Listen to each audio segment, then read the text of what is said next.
I have to admit that I like Dr. Boerger, and I think that made it very easy for me to get on with him and to have faith in him and trust in him. He's confidence inspiring.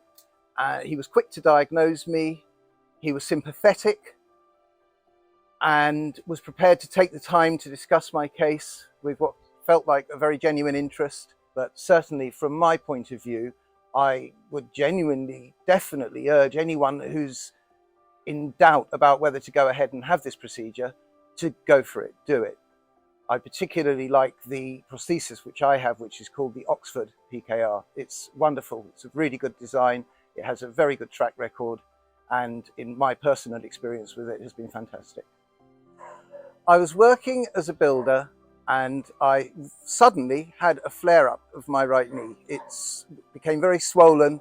I couldn't straighten it. I couldn't put much weight on it, and I was hobbling around, and I was actually unable to continue working. Until I had this procedure, I had become accustomed to living with fairly high levels of pain.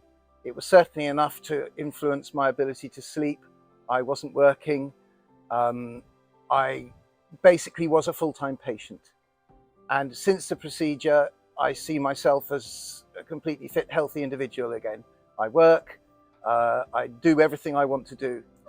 I had the procedure done at HC in Marbella. It was a wonderful hospital. It felt like a luxury hotel. The staff were excellent and everything went very smoothly. It took about 6 to 8 weeks before I had full confidence in the knee.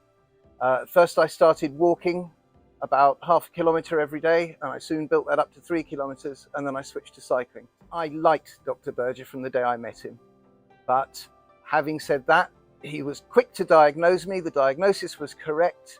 He was quick to respond when unfortunately I had a mild post-operative infection, and he has been thoroughly professional and confidence inspiring throughout the entire experience. Since I had that operation, I have been absolutely liberated.